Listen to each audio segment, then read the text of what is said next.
Good morning and happy Thursday to all our viewers and listeners out there. We welcome you to Newspaper Review on Ifako Radio Live, and it is from here to the world. We want to believe that you had a pleasant night, and by His grace, it's going to be a super Thursday. I am yours truly, Olanireti Olusegun. I am Olaniyi, David. Good morning. And let's kickstart with the Punch newspaper this morning. And the headline says, strike threat. ASU VCs the cry props 525,000 monthly pay. Strike threat. ASU VCs the cry props 525,000 monthly pay. Following the conclusion of its nationwide protest on Tuesday, members of the Academic Staff Union of universities are set to hold their congresses to decide the next line of action. The Punch newspaper reports. This comes as the federal government meets today to address the longer-standing agitations over the implementation of the renegotiated 2009 FG-ASU agreement, which triggered a nationwide protest across the universities on Tuesday. Earlier this year, President Tinubu administration released 50 billion to settle and academic allowances owed to university lecturers and staff.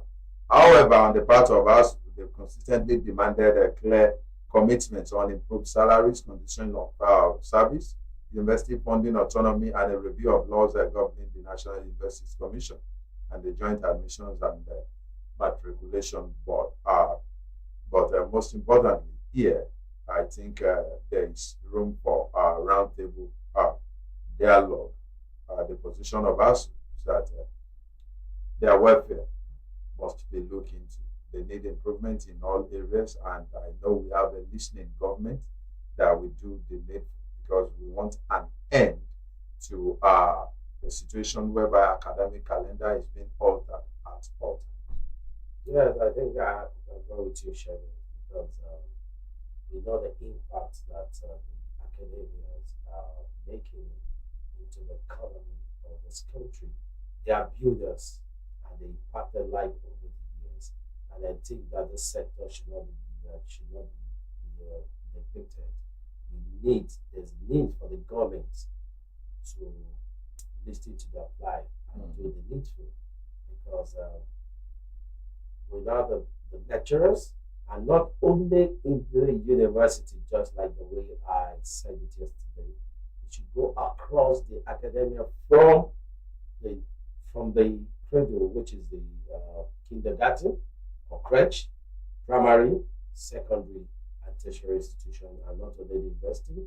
Also, when I talk about tertiary institution, I also include the technical, the monotechnic, the polytechnic, and the college of education should also be looked into.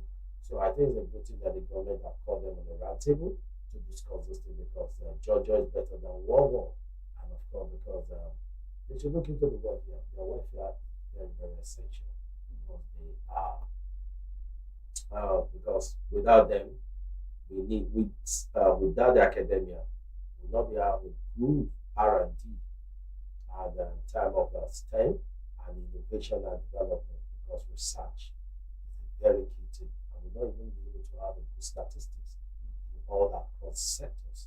So we really need them, and even the policymakers that are there today, even sitting on one political seat or the one appointment, or without these academic people that have trained them in their various institutions, they will be nowhere to be found. Yes, and when I look at the story for that, the ASU president, Professor Pibuna, claimed that today's meeting they were not given an invite to. But despite all odds, I believe the Minister of Education alongside will do the needful, and their interest will be protected. All we are saying is that let's move on so as to have a resourceful academic calendar. Yes. So that will take me to the Nation newspaper this morning. And the major headline on the Nation newspaper said there was just in Tinubu return after Japan-Brazil trip. President Bola Ahmed Tinubu returned to Abuja around 1:20 a.m. on Thursday after concluding a 3-day state visit to Brazil, and yielded a raft of bilateral agreement and high-level engagement aim of deepening Nigeria economy and diplomatic ties with South America's largest economy. The president, who arrived aboard the presidential jet, was received at the presidential wing of the Nnamdi Azikiwe International Airport by high-power delegation of political leaders and senior government officials. So we just said that, welcome, Mr. President. It's good to have him back. It's good to have you here, and we all missed you. So and I just believe that the president should also look into. I know that he's been traveling all across the globe to woo investors to the country. And while we're also wooing investors to the country, which is going to add value and to the economic growth of this country, we should also look into security stability, because nobody, no investors will want to come and dump his money in a place where there is crisis insecurity. Or security stability. So there's need to look into that angle. Yeah, Mr. President, you've done well, but I still believe that if our economy start growing, so we don't need to turn around. They will be the one to be running after us. I think let the entire team, the economic team of your cabinet should know this and start building, and so that the layman, the ordinary citizen, even though there's no ordinary citizen, everyone is a citizen, but at least the least person in this country will be able to have the positive effect of this economy policy and the economy itself, to themselves, to their household, to their family, even in their businesses. So I think, Mr. President, you're welcome. So I believe that it's more work for you now, and I know that God will go with you. While we welcome the president back home, I know that some people objected to the position that you missed, Mr. President, and that is a personal view, because I could hear some murmuring, even from here. Benga in particular noted that I didn't miss it. Yes, we are all entitled to our own opinion. The same thing a lot of people will say outside there, but a leader will definitely remain a leader, whether we like it or not. And in his absence, there will definitely be some lacuna. No matter who stands in gap for him, there are things they won't be able to do unless he's no longer on that seat. So it's one of the reasons why you are hearing live from here that the nation needs him. That is a beautiful truth, and it's good to have a leader back. Yeah, because he's the father of the nation, and wherever there's no father at home, the household will know that daddy is not at home. Sure. So, daddy, you're welcome, Mr. President. I will believe that more work, and more duty, more job, and more impactful economic policy that will ease the economy agony of the people. Yeah. And this will also be taking me to another interesting story of a leader that will be missed for the next of 4 years. And the fear now is that when he returns, will he have his sports back? And the headline says that jailed monarch Oshun to obtain U.S. court judgment. Jailed monarch Oshun to obtain U.S. court judgment. The Osun State government has said it will obtain the certified true copy of the judgment of the United States Court that sentenced the Ikwetumodu Joseph Oloyede to prison over a multi-million-dollar COVID-19 relief fund fraud. The Punch had earlier reported that Oloyede, 62, a dual citizen of Nigeria and the United States, was on Tuesday sentenced to 56 months in prison by U.S. District Judge Christopher A. Boyko.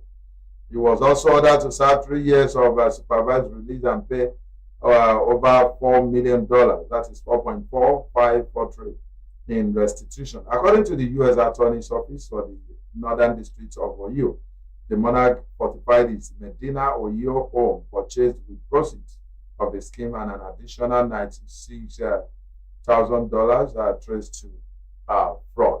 So this monarch, a traditional leader of the people of Ifako, that is Osun State, will not be on seat for the next 56 months. That is about 4 years. 4 years.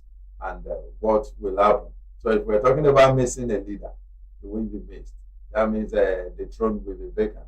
And I'm afraid, I'm not sure that even when after serving his sentence, the people of Ikwetumodu will be proud to reinstate him.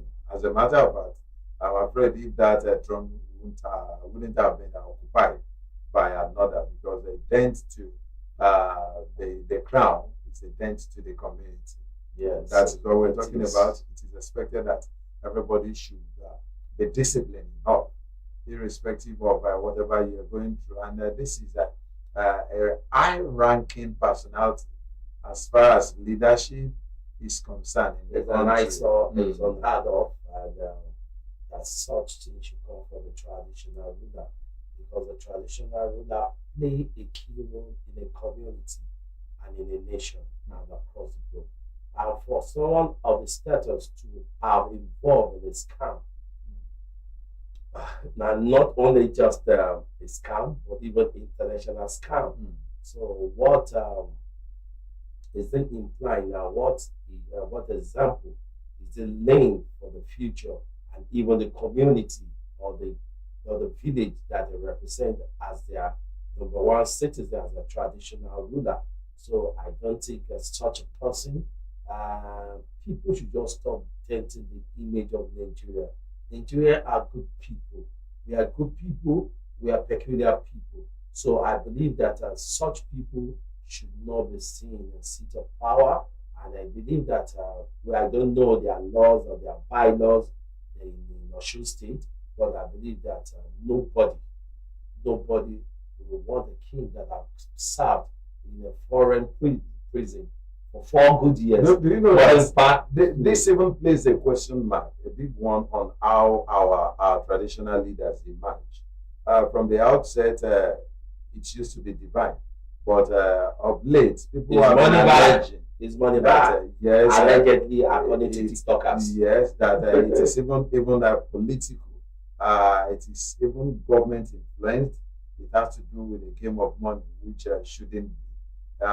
When we're electing or selecting a leader, we should always, at all times, ensure that we have credible people in place, so as to project the name of our community in an ideal manner. And not only in the traditional institution, all across, even in the political sector. Let us try and change.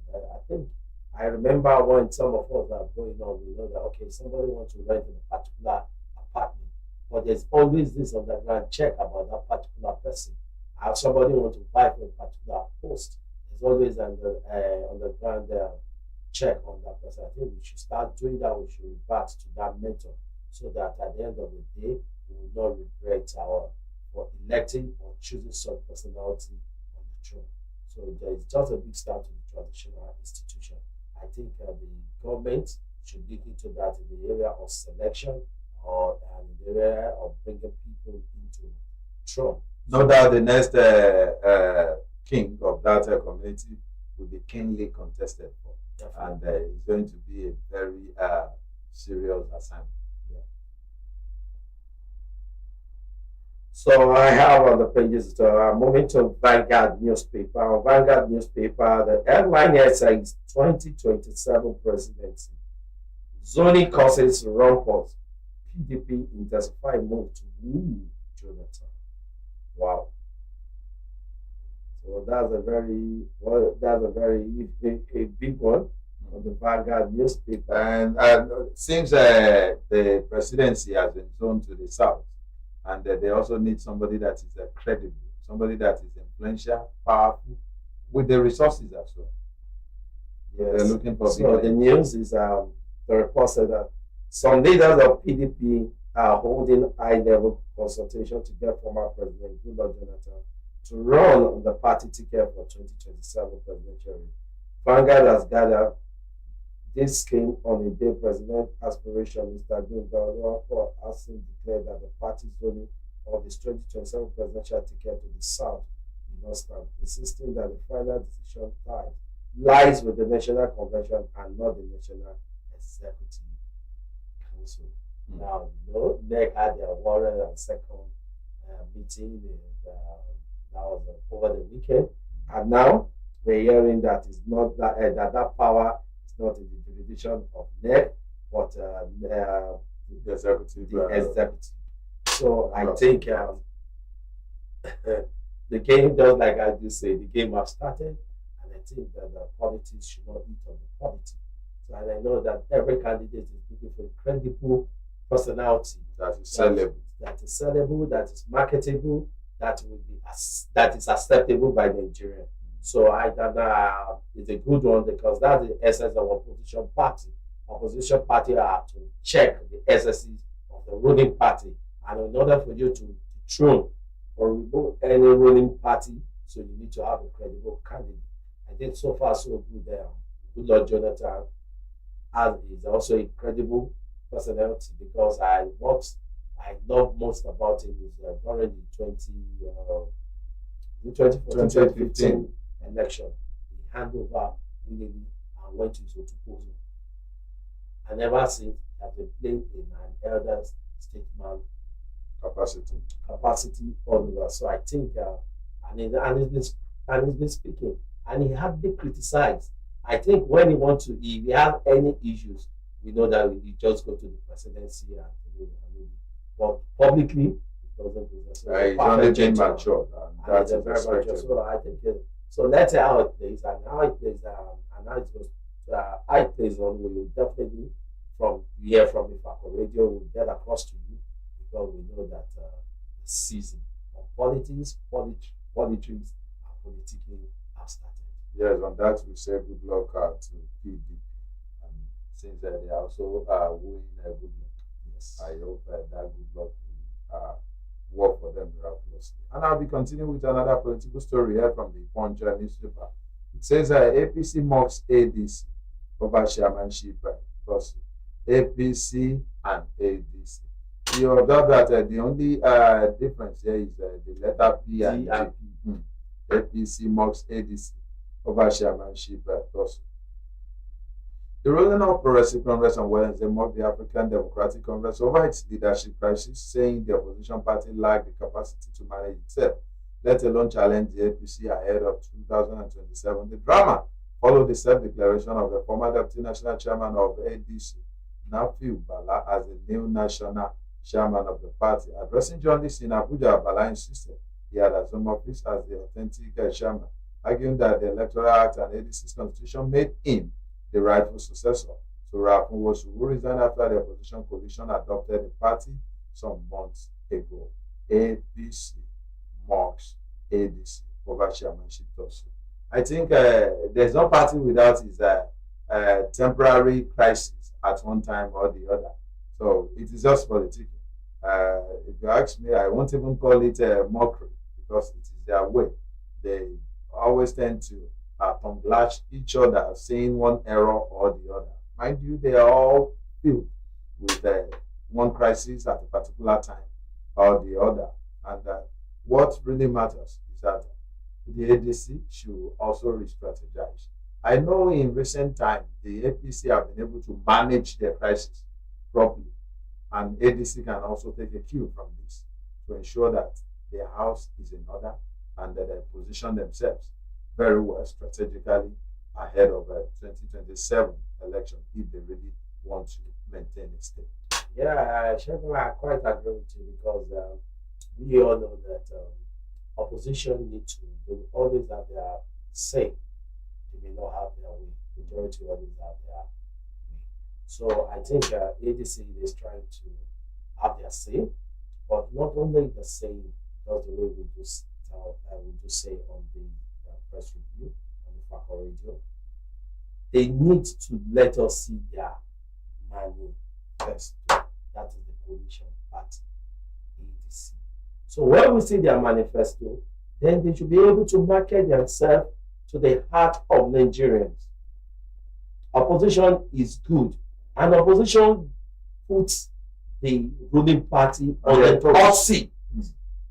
And so that they can re-strategize, they can plan, so that what is lacking behind, what is lagging in their government, the opposition will point it out, and they will be able to do what? Strategize and do it in another way that the people will not feel relaxed. Okay, it's okay. Tell us the new thing you want to do again.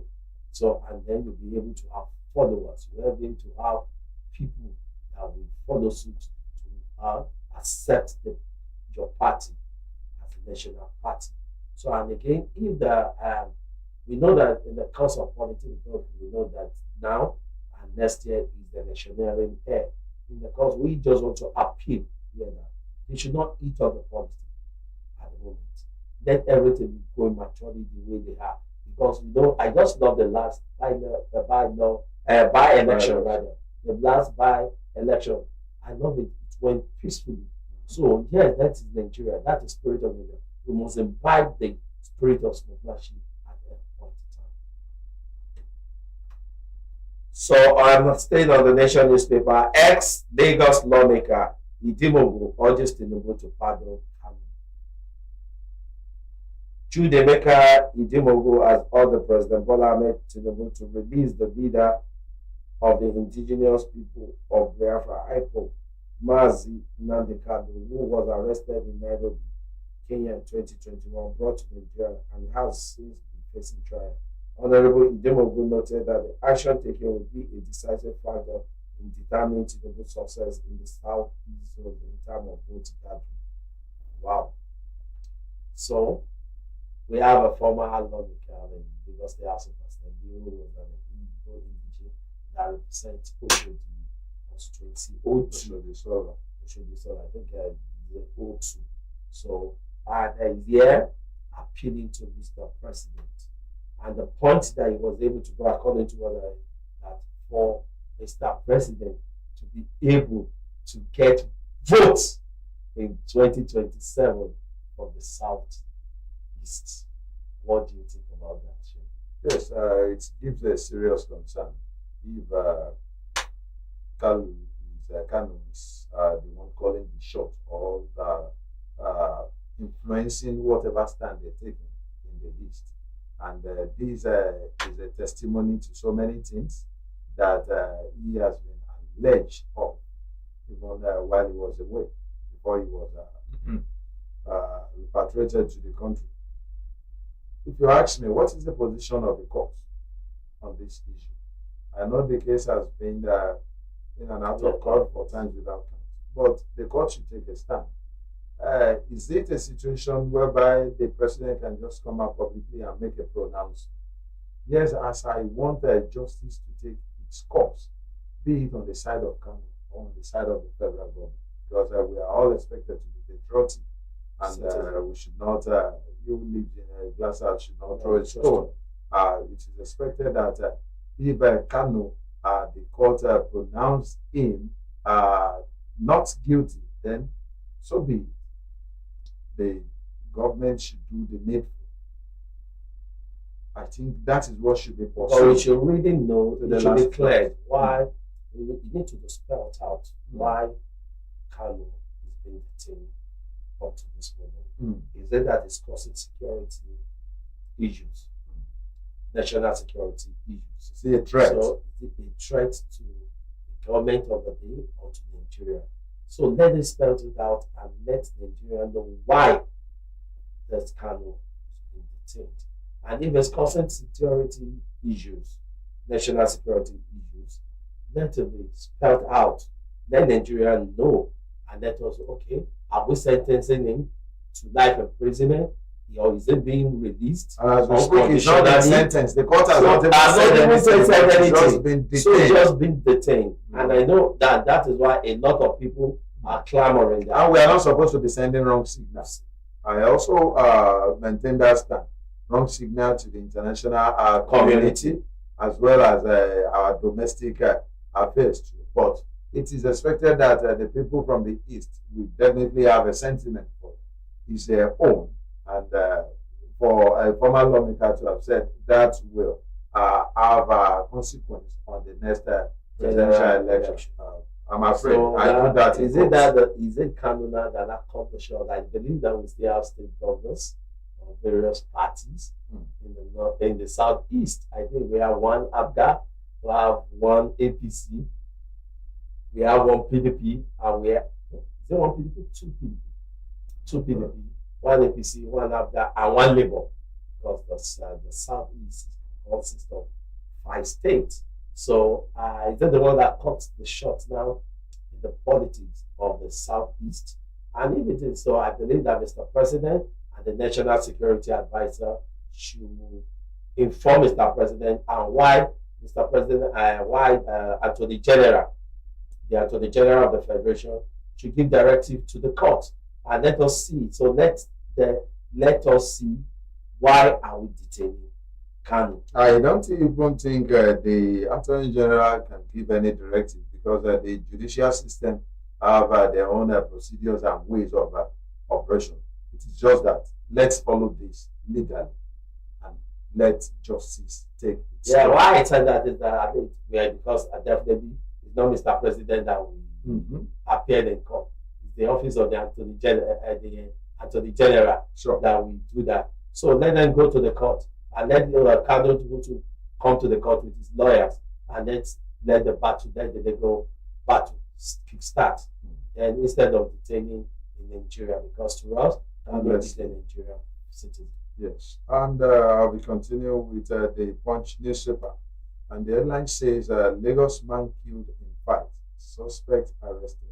Lagos man killed in fight, suspect arrested. The Lagos State Police Commander has arrested a man, Ebuka Adindu, for allegedly stabbing Sadiq Ibrahim to death during a violent confrontation in the Mandilas area of Lagos on Wednesday. The social media user at Jack Fleet, who first raised the alarm on X.com, wrote, "There's a fracas going on presently in Lagos Island, Mandela to be precise. Two guys were fighting and it resulted in the death of one of them. Right now, street urchins have taken the law into their hands, stabbing innocent people on the street." Reacting to the post, the commander spokesperson Benjamin Hundeyin dismissed the claim that miscreants had taken over the area through fighting, but it has led to loss of life through fighting, and it has led to loss of life And disrupt economic activity on the Lagos Island. And this now, I think I'll appeal to the governor of Lagos State because I have a question. Because Lagos State government has been active in the area of security. Because I can remember the Lagos State Trust, the Security Trust Fund, which has been financing the security agencies in Lagos State. So now my question is, where are the task force? Where are the RRS? Where are they? Actually, are they able to catch up with the situation? Actually, Hundeyin dismissed the claim of the report from X saying that miscreants are taking over the community. According to him, he said street urchins haven't taken over. That claim was false, and he said please do not cause unnecessary panic because DPOs of Lion Building and Ibutero are currently on the ground with their men maintaining peace and order. So, but despite all odds, for people that care to listen, the Bible says that those who have ears, let them hear what the Spirit is telling the church. I see no reason why two adults will go on the streets confronting themselves physically. When there are displayers or arguments, there are ways to go about it. Go to the police station. God bless you. It is that simple. Even they can even settle amicably, maturely, and if it is something beyond their reach, they get to the police station. So that we have some human rights. And they went as far as stabbing each other. It may not be the fault of the person that committed that. Should we call it a manslaughter now? Because I won't want to believe it was a deliberate attempt to kill. Just my own view. I wasn't there. But based on what we saw on the social media yesterday, so I say that manslaughter. But I think we can settle our differences in an amicable way. And on the other note, even without stabbing, you don't know the status of any other person. Some people, you just have to push them, and that is all they need to pass. And everybody, and a lot of people are now in prison because of that. Sure. So Nigeria, so let us learn to settle things amicably among ourselves, Hmm. irrespective of our culture, our tribe, our religions, and our belief, our political affiliation. So that in the long run, we won't be regretting our actions. Actions. So, and this is from us, from Ifako Radio to Nigeria. Still on Vanguard newspaper, Royal Tussle. Oni is most supreme traditional ruler in Yoruba land, says Araba Elebubon. Wow.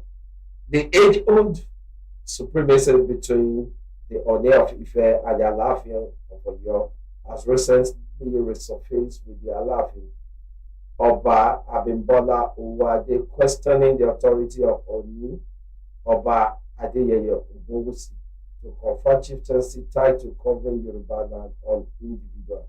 In this interview, Ifa praised a cultural and traditional icon, Araba Ifayemi Elebuobon, discuss the roles of the monarch and the impact of division between them on the Yoruba people. Wow, I can remember that supremacy in the Yoruba traditional ruler is the norm, most especially between Oni and the Alafi of Oyo. So, and even by extension, even to Eredua of Benin Kingdom. So I think it's long overdue that this thing needs to be settled amicably. And I believe that we have historians, there are histories. So let them go to the history, who is more superior. So, and again, must we be looking at who is more superior at this point in time? That is where I will want to point at. You see, we have so many things we should be concerned about. You are both traditional leaders. You are both first-class traditional leaders recognized globally. Then what is left?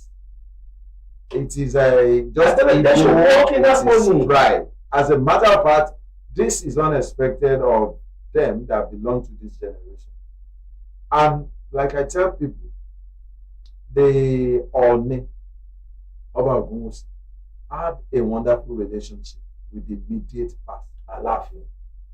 So I see no reason why a new Alafin will emerge and want to take us back to how it used to be. Because I recall that Alafin and the older Oni of Ife also had this kind of practice. We should not inherit what is not ours. What we need in this land is peace. Let us continue to advance and see how we can forge a way ahead. Where there is no peace, there can never be development. And if traditional leaders are doing this, they are being caught in this mess, I'm afraid. Then what should their subjects do? They are only sending the wrong signal, and it is a bad legacy. Leaders should call them to order. Yes, I agree with you. So I don't think that that's now the time that we should be discussing supremacy between one traditional ruler and the other. Instead, let us focus on development and empowerment of our people and development for our community. And of course, it will each. And the first part, these two are Yoruba indigenous. Okay, and they are the people that we call Obalade. It doesn't make sense. So, sorry, I know that is Yoruba. I just I'm Yoruba, but Obalade simply means that these are the crown, traditional crown kings. So, and they are leaders. So, I think they need to seize their sword and foster unity among the Yoruba indigenous, Yoruba kingdom, and other tribes across. As a matter of fact, their leadership is not even restricted to the Yoruba race. A king, a monarch, is a leader, and a leader of thoughts in the nation. When issues happen at the national level, they call them to a round table. They also formulate policies for the government. I know the constitution is being formulated from where? So culture, tradition. So if they are now failing in their own capacity to settle disputes, I want to believe this dispute is artificial. It is about pride, it is about ego, and that is uncalled for. If they want to continue to enjoy the peace of the nation, and they will also, let me not go far, I'll pause on that. And I'll be taking my final headline from the Tribune newspaper. 2027, despite Tinubu's endorsement, our tickets still open for contest. This is coming from Nigerian Tribune, and that was said by APC. 2027, despite Tinubu's endorsement, our tickets still open for contest. APC. The Oppressive Congress National Working Committee has stated that its presidential ticket is open to other chieftains of the party, despite the open endorsement of President Bola Ahmed Tinubu as its standard bearer for the 2027 general election. National Organizing Secretary of the party, Suleiman Agugu, stated this on Wednesday at an interactive session with journalists. 2027, despite Tinubu's endorsement, our tickets still open for contest. I don't know how valid is that statement coming from the organizing secretary. Someone has been endorsed, and not just someone. The sitting president of a particular nation has been openly endorsed. They're now saying, after endorsement, if you are interested, you can come and waste your money. If you are interested, you can come and soil your name. If you are interested, you can come and create an enemy for yourself. This is politics, and that was a political statement. That would be my take. Yeah, I say as political statement because we know that we already have a president under the platform of APC, and APC as a political party under the Constitution of the Federal Republic of Nigeria 1999 amended as it is given 2 terms as a opportunity to run for a second term. So I don't know why. I think even aside from the opportunities, they have even spoken that we have endorsed you. Go another time. So the political he has the resources, he has the power, the influence, even within the party.